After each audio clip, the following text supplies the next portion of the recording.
right, so I've got 2 chapters to read, um, and in the scope of this novel, at the end of Son of Abel, we have Caleb Matheson, the main character, accidentally freeing his imprisoned uncle, Mogni, the Aesir of Strength, from incredibly antagonistic bonds.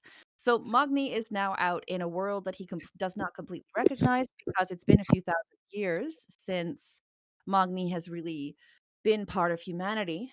And Mogni is desperate to get that sense of gods and deities and spiritualism back.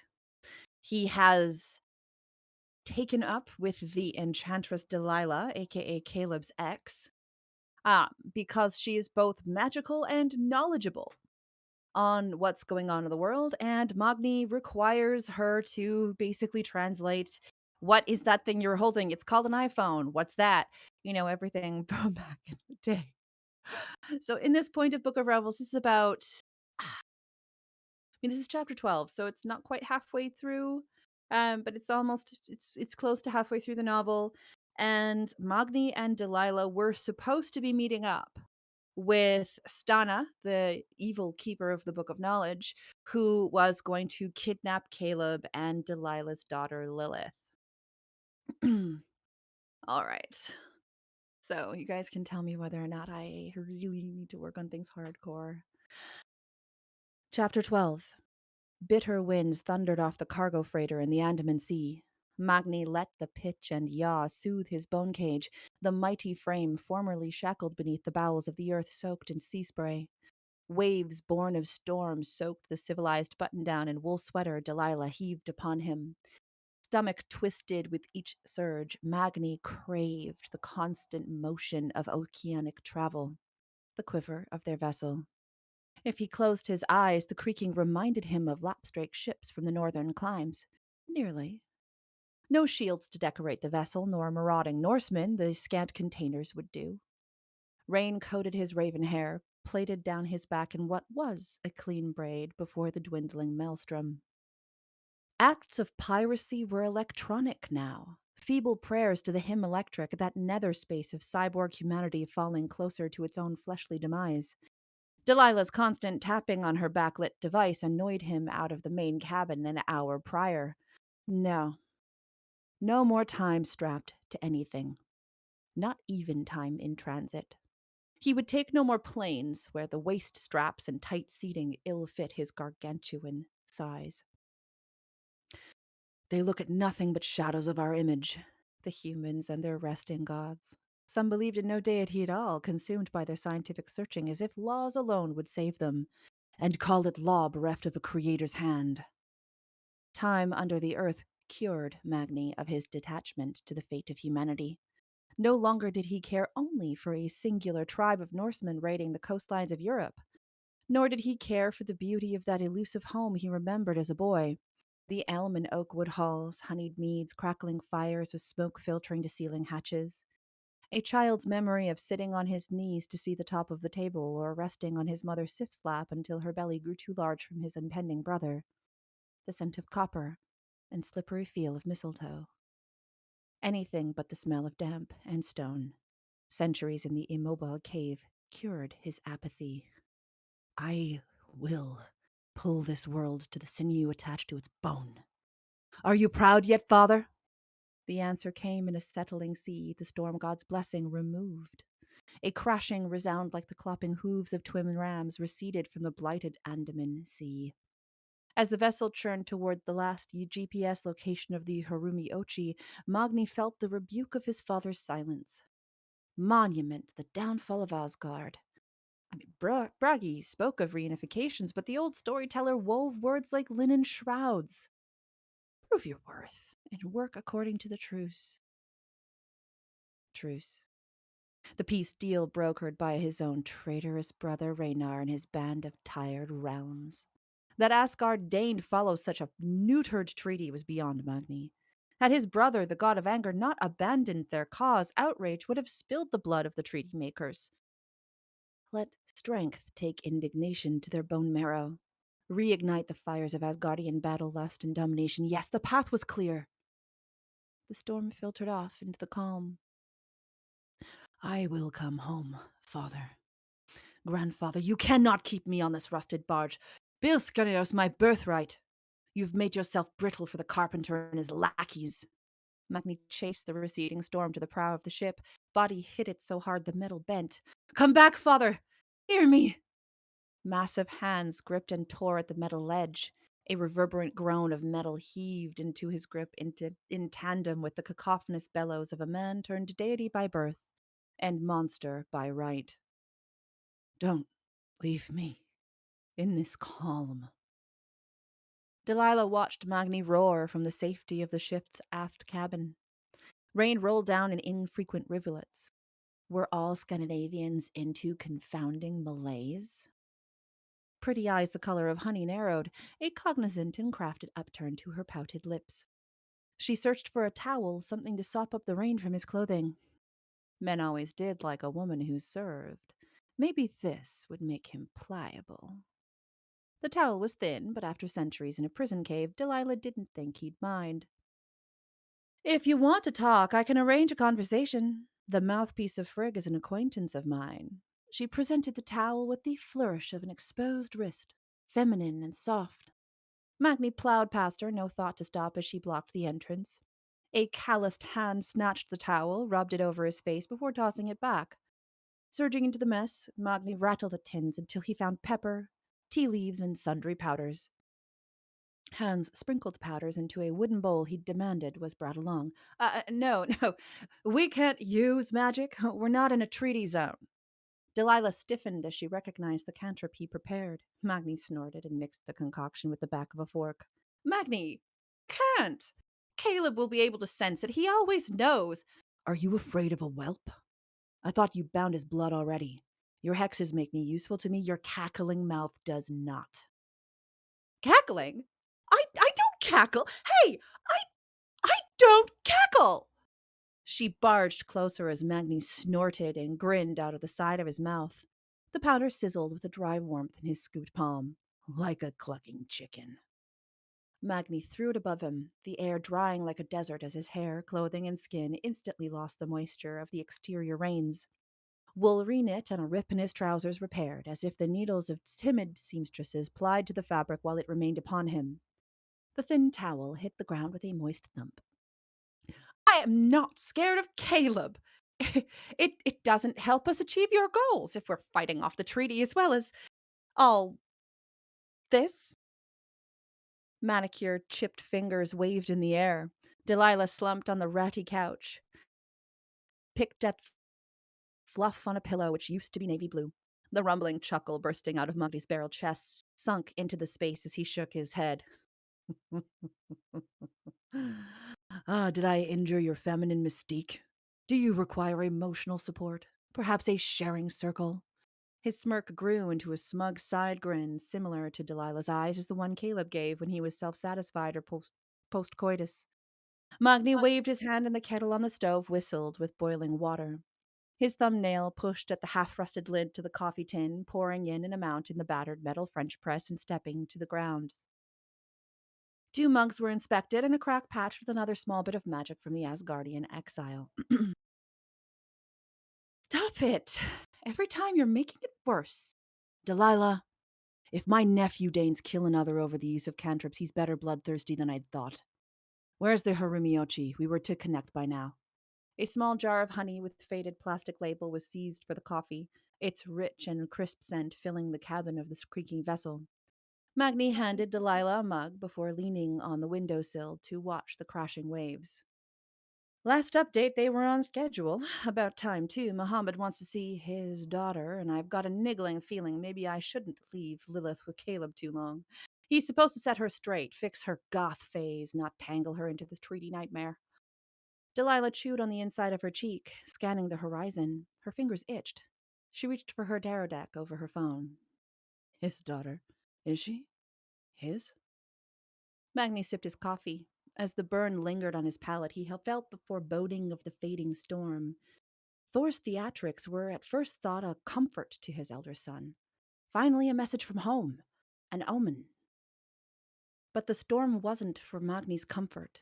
No, something pulled Thor from Asgard, but it had not been his exiled son. He can think she is long enough for me to get that payoff. Might be the last one I get. Lilith isn't as cute and pliable as she was when she was young. No man wants to think some tempestuous teenager with teal hair is his long-lost Jean stuff. Delilah's nose wrinkled as she tasted the coffee. Do you lot always drink jet fuel? Us gods. No, you scanty bastards. Tastes like half of Sweden made this cup. Cream. Cream or milk or whatever passed for it would be the cure of the bitter tang of Magni's coffee. Rising for the salvation of her taste buds, Delilah was halfway to the small refrigerator under the mess's only counter when she doubled over with a gasp. Blame the quality of the grounds. Turn the ship around! Delilah's scream canted over the top of broken ceramics. Snapped from his glare out the window, Magni watched the woman writhe against the refrigerator, slid to a knee. My blood link. I thought I'd tug on it, see how close we were, and hand on her forehead, Delilah grunted and rushed to her bag, threw it open and tossed a balled-up scarf, cosmetics bag. The deck. No, no, the pendulum would work best. It's gone. Yes. And it's gone. Nothing short of intense magic could have broken it, I swear. I should have felt the slip. Tearing into her purse, Delilah groped for the chain of her pendulum. Its obsidian gemstone pointed into a taper at the end. Holding the chain up, Delilah let the pendulum settle before whispering to it. The chain went rigid. Obsidian stone at the end jittered and veered back the way they'd come. Back in the path of the dwindled storm. We passed over it. The ship sunk. Magni's massive hand held Delilah's arm faster than she was capable of registering his motion. He pitched them through the cargo ship with her in front, holding her neck to prevent whiplash. The corridors were a blur. She stumbled, discombobulated by the speed of the Norse god and the spinning command room until her eyes settled. Where, Delilah? Where? Magni snapped, holding her shoulders steady as she released her grip on the chain and once more let it drift. Managing only to point in the direction of the obsidian stone, Delilah sunk back into Magni's chest. Once again, she was swept away with the idea of conjuring some mean affection from a Scandinavian godling and missed the truth around her. When did the When did the blood link sever? The storm, it must have been the storm, surely. Had she noticed an emptiness in the side of her subconscious, the normative flow of Caleb's emotions fading off? No, he'd been distant, was all. Occupied. Lilith. What could have broken a mother's chain around her daughter's soul? Was Magni so arresting or demanding to take her mind away? The thought she'd been preoccupied with her own life to mimic care for the girl was as elusive as her true age on a passport. Rouse the crew. Search the water for survivors, debris the lot. Keep your heading on Delilah's pendulum. Magni ordered the captain, who ground his teeth as he complied. The crew were called on the crackling intercom. Fists connecting with the side panel of the ship's command deck, Magni bit back curses. Vanity led the futile search. No survivors were likely after one of his father's tempests. The search was as vain as his pitiable egotism on the deck, chasing a silent parent who should have brought his delinquent son home. As vain as Delilah, so wound in her mystiques, she missed the ties to her own kin. If he lost both the Book of Knowledge and the Judge, Magni knew only one other place, one other like-minded deity who was chomping at every bit to get back to the old ways. He had to be. How could the god of war not be hungering for a fight? A bustle echoed beneath them as twin rams rushed effortlessly away. And then we're going on to chapter 18, which is the continuation of this story after a chapter which is a lot of spoilers, so I won't necessarily say. But they, along the way, pick up Stana, the keeper of the Book of Knowledge. They basically hoist her out of the ocean, and Delilah uses lots of nasty magic to keep her into their web. But that would have been too long if I'd done all three, so I just did the two. Chapter 18. Thracians of the Balkans were Ares folk. Cantankerous barbarian warriors who didn't dilute their wine or pull their battle punches. Their women rode horses, ventured forth near enough the Scythian and Sarmatians. They rivaled many Amazons with their vigorous prowess. Horrific to the Olympians, Ares loved Thrace and the surrounding territories more than anywhere else in the cosmos. Give him Turkey, Syria, Israel with a serving of hummus, fine strong wine and a shakshuka for breakfast, and the Olympian of war was as contented as Poseidon on the sea. While the breeze brushed Aphrodite's honey-blown curls, Ares lounged with his back against a marble retaining wall in their lakefront compound and sucked in a deep, well-savored breath. Battle on the breeze. Sensations of leather softened over time. The brisk tempering of blades echoed across Ares's contented brow and curled his mouth into a lopsided grin. What's got your dander up? Aphrodite purred as she pushed her hair away from her brow and set her chin on his muscular shoulder. Should I set out the fine china or the bandages? You know me too well.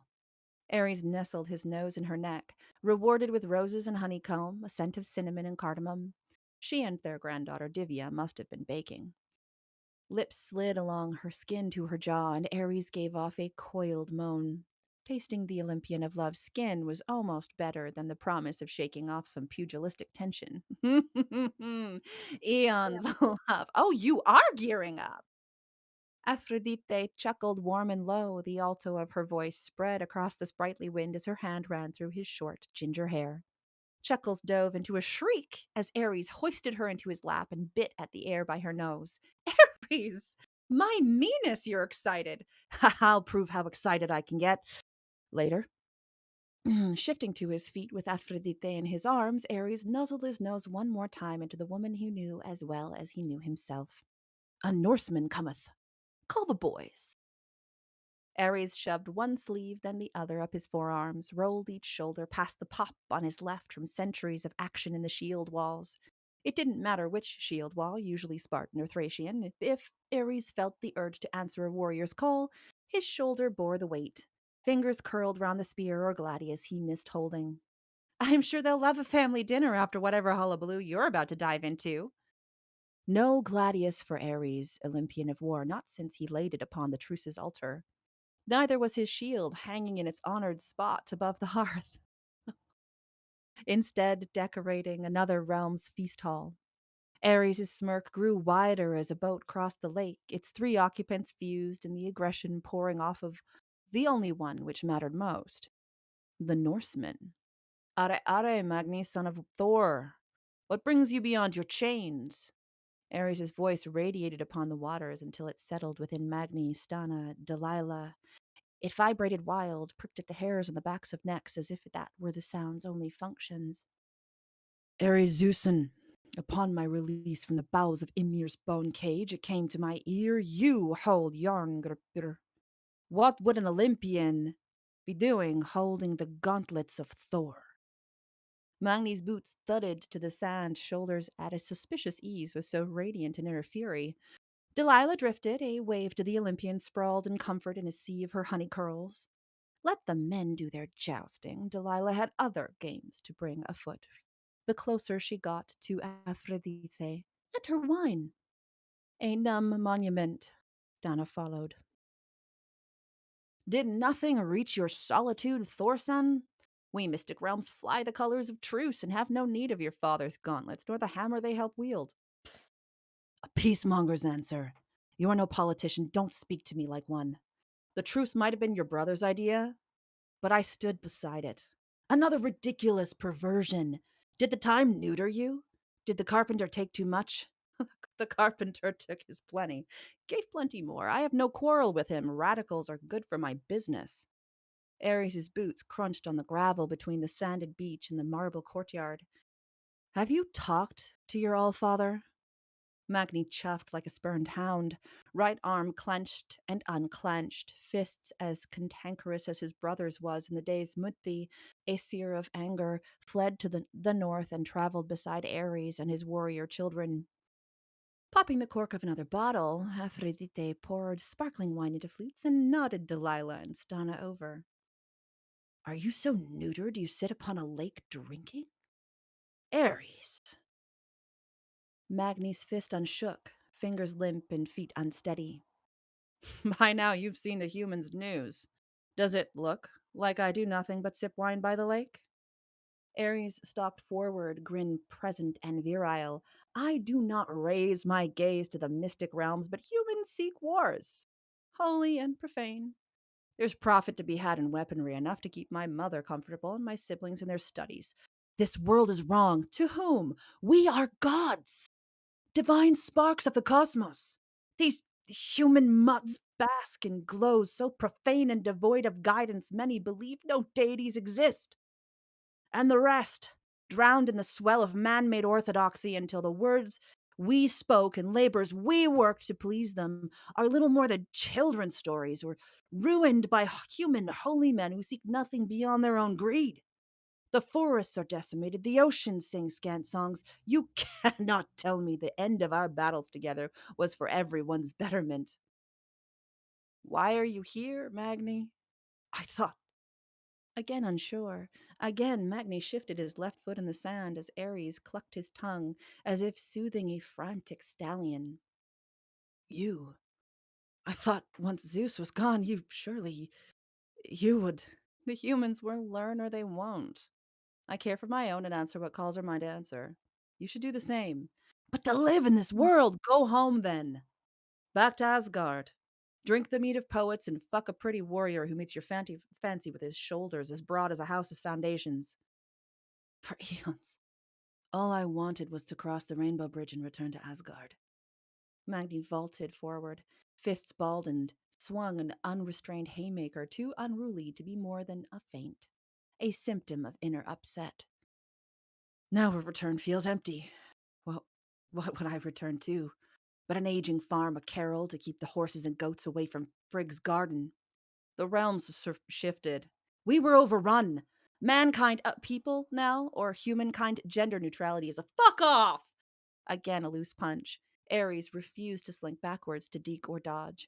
If Magni meant to connect, the man was as blind as he was misguided. For centuries I lived in darkness, tied to the rocks beneath the earth. I heard the voices which searched my caves for diamonds or gold, dumb beasts better led than left. You could lead them, Ares. You alone could bathe the world in blood and reduce it to a shaken and sturdy flock we would guide. With strength at your side, wielding my father's gauntlets, belt and hammer, I could shake the realms. All those fucking miscreants pawing at the next shiny trinket. Can you say the humans are better off without us? Their lives with petty squabbles, unjust overlords, and destructive ethos are better for the removal of our hands from their spines? The scent of the breeze shifted with the wind. A far off oil refinery filtered into the spice and salt of Ares and Aphrodite's local waters.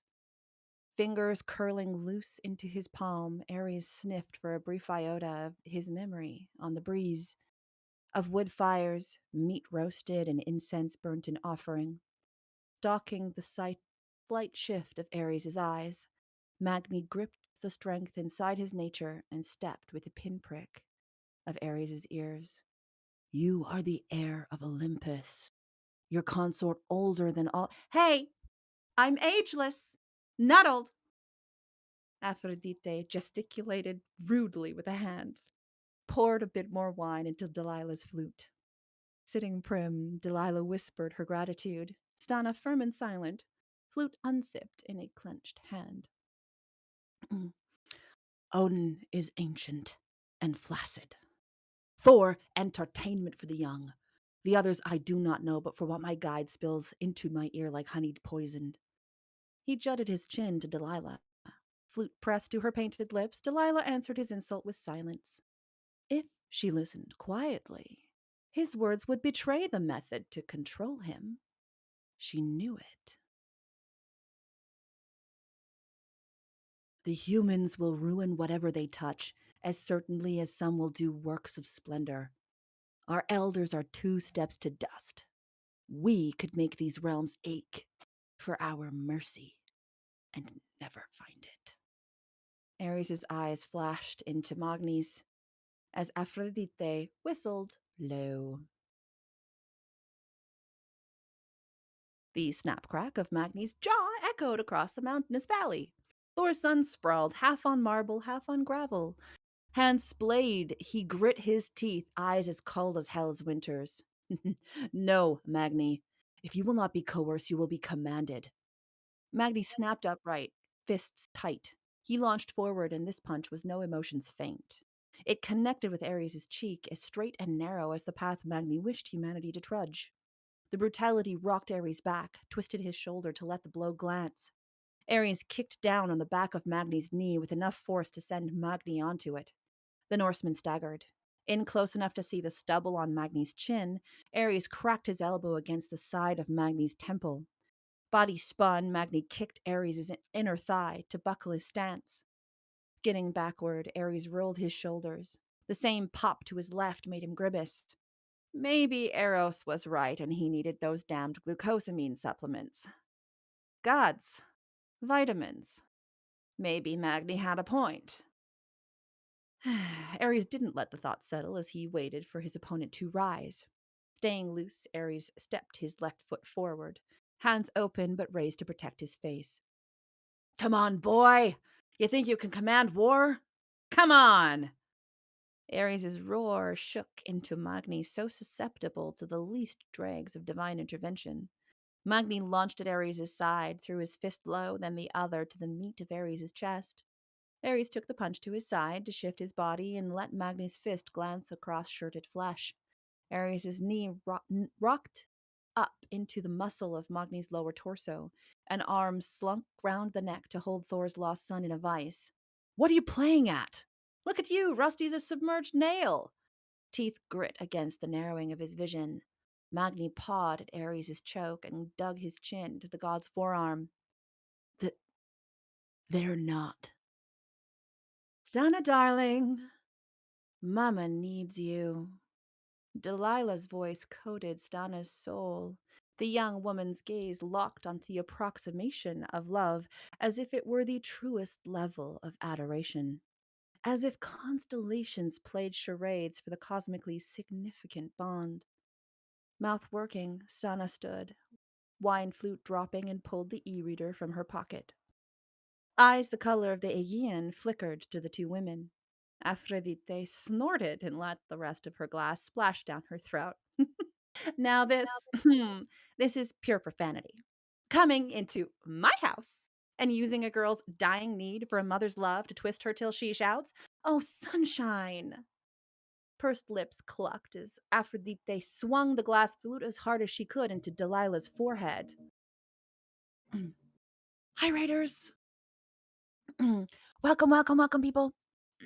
It shattered against the orbital bone. Fragments and shards of glass sunk into Delilah's skin, hair, and clothes. She shrieked, hand off Stana, who shuddered and stumbled back until her thighs hit a low retaining wall holding back a fountain. You. Hello, thank you so much. We just got raided, guys. You. Hello, Raiders. You love in my presence? Aphrodite stalked Delilah, who stumbled and shrieked, hands to her face.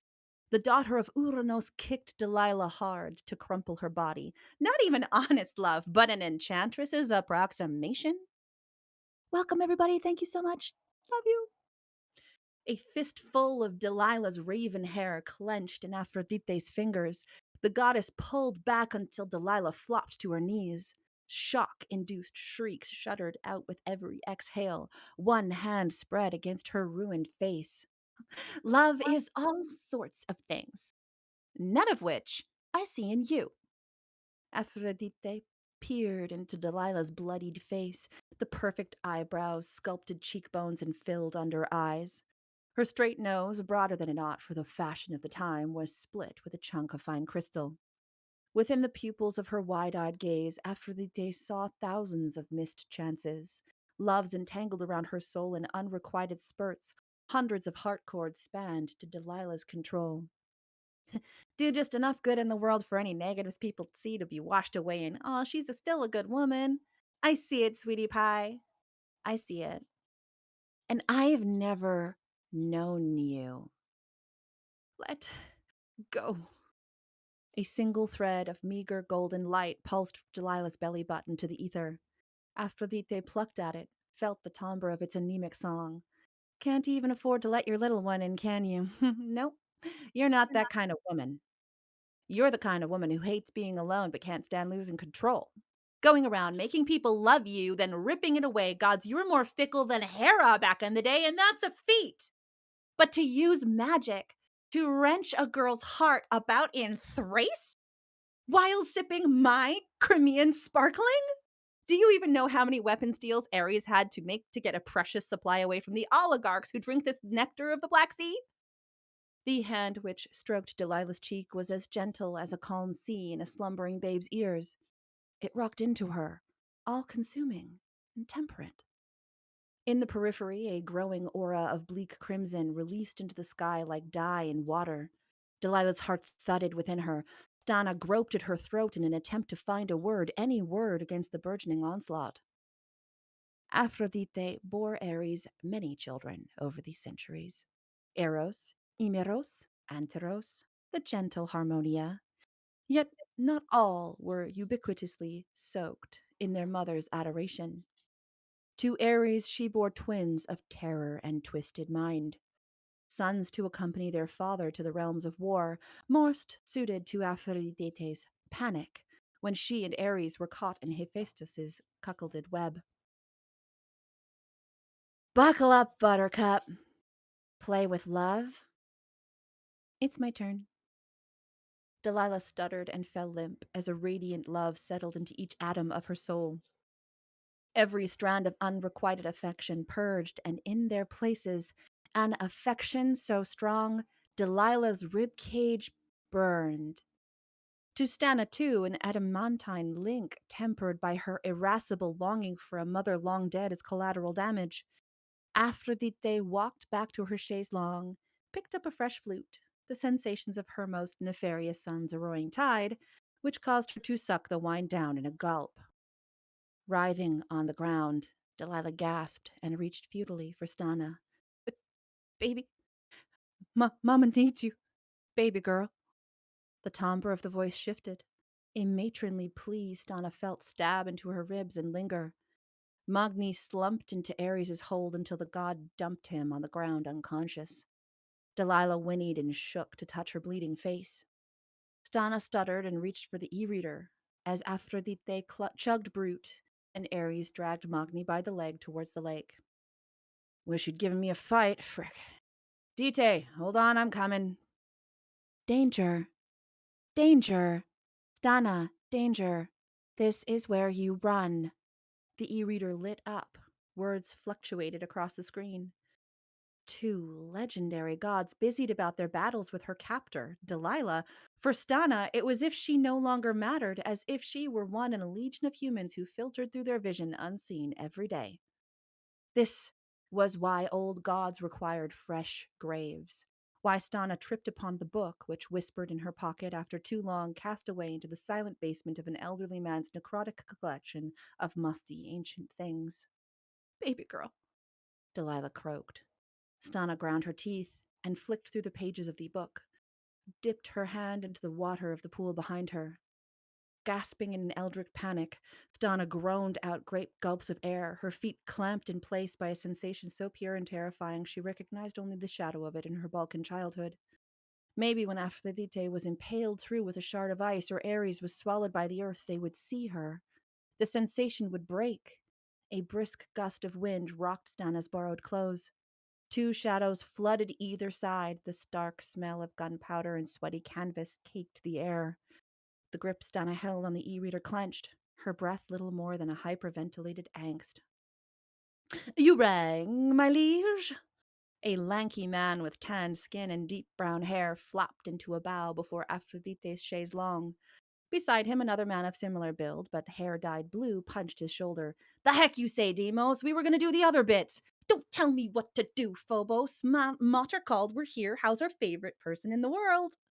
Frigid and electric, the atmosphere twisted in a gut punch without a release of the increasing tensions at the presence of the twins. Aphrodite spread a pert smile on her face, drowned the rest of her brute from the bottle, and opened her arms to her boys. "Deimos! Phobos, come give Mama a hug. The men swamped Aphrodite in their arms, and despite her bravado, Donna shrieked at the thrill of terror on Aphrodite's face, hidden from her sons. Donna's e-reader slid to her pocket, and a sensation akin to spiders running a marathon along her arms bathed Donna. Each of the men turned, their docile grins as lack-jawed as a man with shell shock holding the corpses of their fragmented kin. Hello? Oh, you're the one making trouble in the realms. A pretty Balkan. Oi, ter.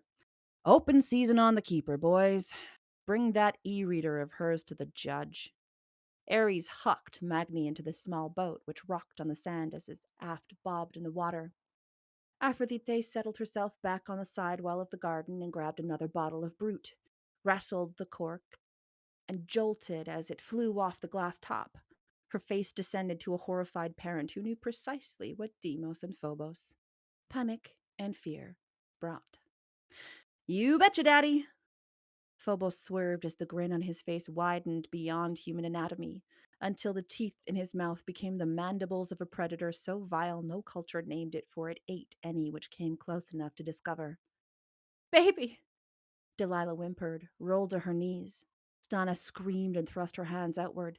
The twins stalked her, and with them a feeling of unadulterated panic. Hands thrust into the pool, Stana hazarded a few mumbled words and flung sheets of ice, which formed weak spikes, into the gods' faces. Deimos balked, while Phobos grunted through the barrage with his shoulder against the spears of frozen, rose-scented pond water.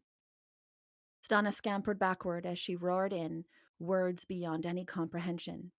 Slick, oily against the air as a piece of the veil between the realms slit like animal skin under Orion's blade. Diving through it, Stana left the whimpering Delilah and comatose Magni to their fates. After her, boys! Give the keeper no quarter. Ares grunted as the twins rushed off in loping yelps. Aphrodite's hand pressed against her cheeks as the terror of their sons elicited. Too much to ask for a challenge? Hey, Dite? Oh, oh, oh, honey, I've got you. Behind him, two armored guards flung Delilah's moaning body on top of Magni's and shoved the boat back from whence it came with a burst from Zephyr's billowing wind.